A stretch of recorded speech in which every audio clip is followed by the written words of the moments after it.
আসসালামু আলাইকুম। সম্মানিত দর্শক, আপনারা দেখতে পাচ্ছেন আমার পাশে এক মুরব্বী চাচা বসে আছে। আমি একটু কথা বলবো, কারণ 25শে মে, এই 25 তারিখ থেকে আবহাওয়া অধিদপ্তর পড়বে, সূর্যের তাপ বৃদ্ধি পাবে। আর এই গরমের ভিতরে রাস্তায় খেটে খাওয়া মানুষ কেমন আছে, কিভাবে আছে, সেই কথাই আমি চাচার কাছে আজকে একটু শুনতে চাইবো। আসসালামু আলাইকুম। ভালো আছেন কাকা? কাকার নাম কি? মোহাম্মদ শামসুল আলম। শামসুল আলম। কাকার দেশের বাড়ি কোথায়? জামালপুর মাদার জামালপুর মাদারি মাদার মাদার মাদারগঞ্জ থানা। এখানে থাকেন কোথায়? সাভারে। তারপরে যে কামাল রোডের দক্ষিণ পার্টি ডেনমার্কে। কি করেন? ভ্যান গাড়ি ব্যবসা করেন। এই যে ভ্যান গাড়ি আছে, একটা ভ্যান গাড়ি, এই ভ্যান গাড়িতে করে মাল কিনে আনেন কিংবা বিক্রি থাকেন। এখানে আমরা 4 টাকা আচ্ছা, ছেলে মেয়ে কয়জন? মেয়ে 4জন।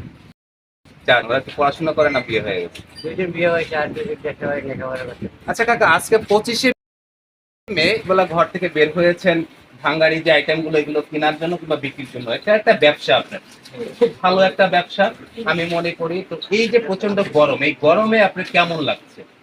গরমটা বাবু খুব কষ্টই লাগছে। গরম কেমন তাপ আজকে, গত এক সপ্তাহে কিংবা এই মাসের ভিতরে আজকে তাপটা কেমন? আজকে তারপরে আচ্ছা, এই রোদ্রের ভিতরে যে আপনি রাস্তায় চলাফেরা করেন, আপনার কি ছাতা আছে? না সাঁতার এখন মানবিক দৃষ্টিকোণ থেকে ধরেন ভাতিজা চাচাকে একটা ছাতা উপহার দেয়, তাহলে কেমন লাগবে? হইব। আল্লাহ আল্লাহ পাক তাকে খুশি রাখবে। খুশি রাখবে।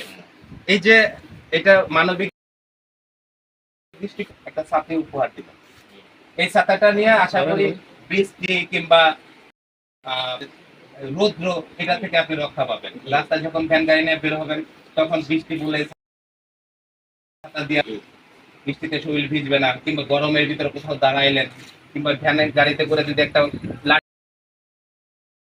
দিয়ে, অনেক বড় একটা ছাতা, তাহলে আপনি সূর্যের তাপ থেকে রক্ষা পাবেন। তো সম্মানিত দর্শক, আসলে আজকের এই ভিডিওটা করা এই জন্যই যে একটা ছাতা চাচাকে উপহার দিয়েছি, এটা মূল বিষয় না। মূল বিষয়টা হচ্ছে আমার মতন করে আপনারা যে যেখানে আছেন, আপনার চোখের সামনে যদি এরকম একজন বৃদ্ধ দেখেন যে রিক্সা চালাচ্ছে কিংবা ব্যবসা করছে, তরি তরকারি বিক্রি করতেছে, রোদ্রে আছে, নিজের পক্ষ থেকে কিংবা অন্যের মাধ্যমে যেভাবে হোক সহযোগিতার হাত বাড়িয়ে দিন। মানবিক দৃষ্টিকোণ থেকে এগিয়ে আসুন, অন্তত একটা ছাতা দিয়ে কিংবা এক গ্লাস পানি খাইয়ে পাশে দাঁড়াতে পারেন।